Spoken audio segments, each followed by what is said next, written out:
kota Zhengzhou, China dihebohkan dengan seekor burung unta yang tiba-tiba masuk ke jalan bebas hambatan.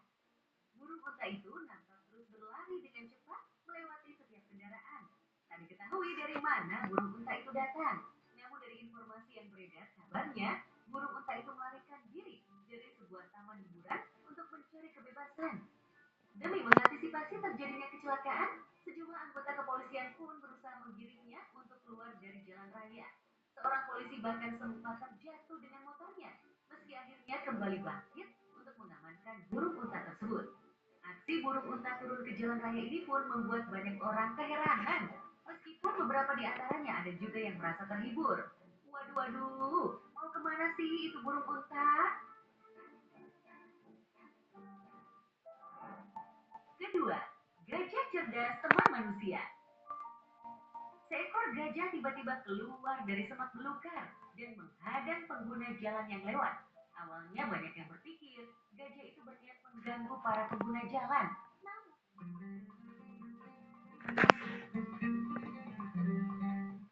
Oleh gajah itu bisa dimengerti. Anak gajah pun akhirnya bisa diselamatkan dari sumur dengan menggunakan alat berat. Sudah bukan rahasia lagi jika gajah merupakan hewan yang cerdas. Di antara para satwa, gajah berada di urutan ketiga sebagai hewan paling cerdas di bawah simpanse dan lumba-lumba. Gajah juga bisa menjadi teman bagi manusia, dan dia hewan yang bisa menyimpan ingatan dalam waktu lama. Ia akan selalu mengingat orang-orang yang menolongnya, begitu juga dengan orang-orang yang menyakitinya. Sayangnya, karena habitat mereka semakin sempit, banyak gajah yang merangsek ke perkampungan warga. Dan yang lebih miris lagi, perburuan gajah hingga kini masih saja terus-terusan terjadi.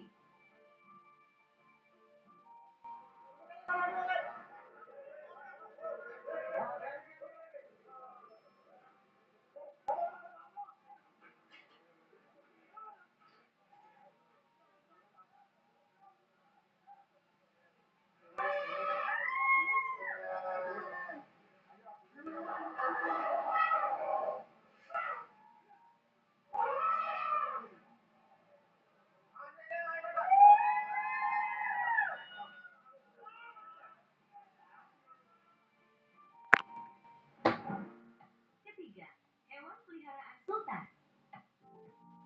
Seekor anjing jenis Great Dane seberat 63 kilogram bernama Darwin benar-benar mendapat fasilitas luar biasa ketika terbang dari California menuju New York, Amerika Serikat. Betapa tidak, anjing tersebut disewakan 3 kursi penumpang sekaligus oleh pemiliknya agar ia bisa terbang mengikuti majikannya. Gabriel Bonner, sang pemilik anjing tersebut, memang sengaja menyewa 3 kursi untuk Darwin karena tidak masuk spesifikasi untuk bagasi kabin. She is larger than the largest crate available, so she does not fit in the plane. Gabriel sendiri tak bisa jauh dari Darwin karena menderita penyakit Crohn. Dan keberadaan Darwin membantunya untuk tetap ceria dan tak merasa kesepian. Darwin juga menjadi anjing penolong bagi Gabriel saat penyakit yang dideritanya kambuh. Karena itulah setiap Gabriel pergi kemanapun, harus tetap bersama-sama anjing kesayangannya tersebut.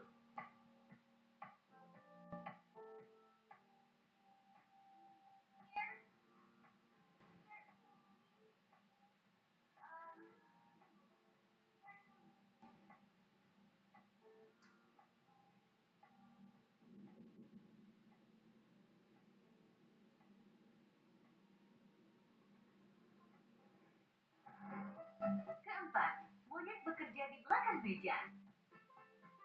Monyet, kera, atau sebangsanya akhir-akhir ini memang kerap muncul di pemukiman warga. Biasanya mereka mencari makanan karena habitatnya sudah mulai sempit dan rusak.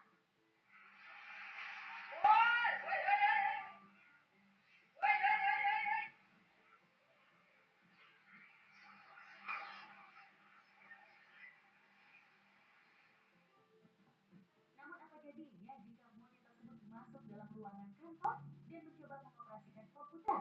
Aneh bukan? Tapi itulah yang terjadi di Benggala Barat, India, tepatnya di kantor stasiun kereta Bolpur. Dalam video yang viral di jejaring sosial, nampak monyet itu duduk di kursi dan mengoperasikan keyboard komputer layaknya petugas atau operator kereta api. Ia juga membolak-balikan file, persis seperti pekerja kantoran yang sibuk oleh setumpuk berkas.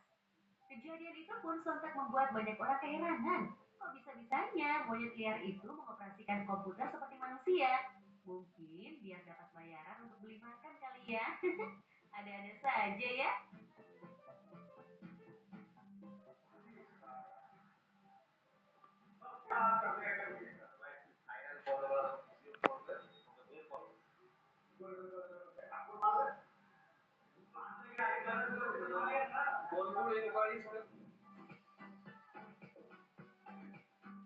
Setiap daerah, kota, ataupun negara memiliki tradisi beraneka ragam yang tentunya berbeda satu sama lain. Tradisi-tradisi ada yang sudah tergerus, namun banyak juga yang masih dilestarikan hingga saat ini. Good people, langsung saja kita ulas satu persatu dalam tema tradisi di dunia indah mempesona. Alam semesta. Menari sambil bergelantungan di atas ketinggian puluhan meter dan hanya bertumpu pada tali serta tiang rasanya tentu sangat mengerikan. Namun bagi masyarakat Meksiko khususnya di kota Cuetzalan, pertunjukan semacam itu adalah bagian dari budaya nenek moyang yang harus dilestarikan keberadaannya. Tradisi tersebut bernama Danza de los Voladores atau pertunjukan manusia burung yang merupakan tarian zaman prahistorik. Pertunjukan ini diadaptasi dari ritual suku terdahulu di Meksiko yang biasanya dilakukan saat musim kemarau dan sebagai persembahan untuk dewa-dewa agar segera turun hujan.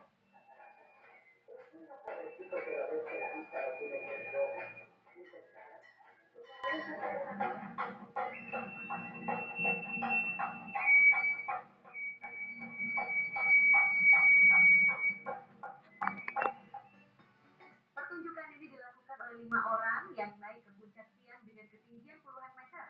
4 orang dari mereka akan menari sambil kakinya digantung dengan posisi terbalik dan berputar-putar seperti kincir. Sementara 1 orang berdiri di ujung tiang menari dengan khas seperti seekor burung. Sejak tahun 2009, Danza de los Voladores ini pun telah ditetapkan sebagai warisan budaya dunia oleh UNESCO.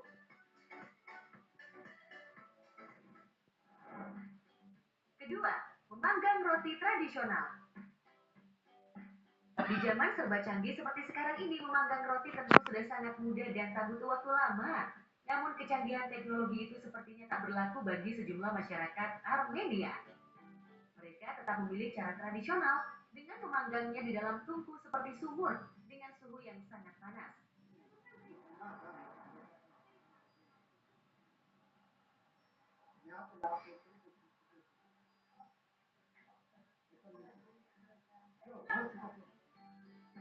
Cara memanggang roti lapas yang merupakan roti tradisional Armenia ini memang tak bisa dilakukan oleh semua orang. Hanya mereka yang memiliki keahlian khusus dan keberanian yang bisa melakukannya.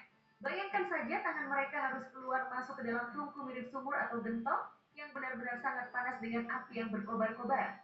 Cara tradisional yang hingga kini masih dipertahankan ini membuat lapas masuk UNESCO dalam daftar representatif budaya tak benda warisan manusia.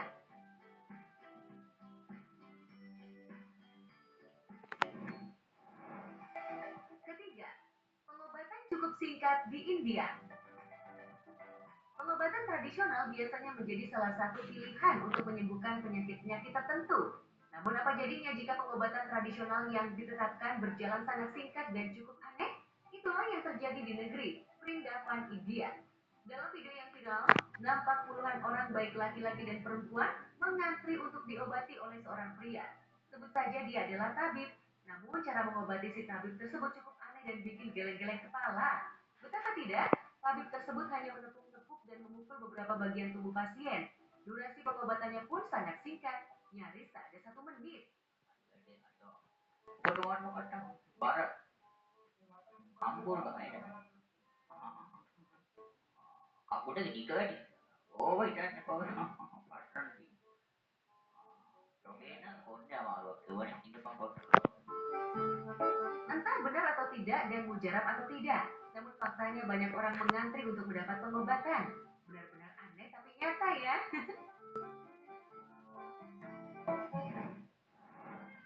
Keempat, sujud dan ziarah orang Tibet. Saat mengunjungi Tibet atau daerah-daerah lainnya di China, jangan heran ketika tiba-tiba melihat orang bersujud di sepanjang jalan, bahkan hingga tengkurap. Hal itu merupakan salah satu cara yang diyakini sebagai bentuk penghormatan dan mengumpulkan pahala. Ya, masyarakat Buddhisme Tibet dan China pada umumnya hingga kini masih mempertahankan tradisi leluhur yang telah turun-temurun. Selain ziarah atau melakukan perjalanan ke kuil-kuil, Mereka juga melakukan sujud atau dalam bahasa tradisional disebut kauto. Kauto dilakukan dengan cara berlutut dan bersujud sampai kepala menyentuh tanah. Ini merupakan bentuk penghormatan tertinggi. Bahkan beberapa orang dengan sukarela melakukan perjalanan ke tempat-tempat suci dengan sesekali melakukan kauto. Kemudian dilanjutkan dengan berjalan dan kembali kauto bergantian secara terus-menerus. 25 days or 35 days to get to the next monastery. And we just keep doing this. How amazing is this determination in life? Selain sebagai bentuk penghormatan, hal ini juga diyakini untuk menghapus dosa-dosa agar kehidupan kembali suci.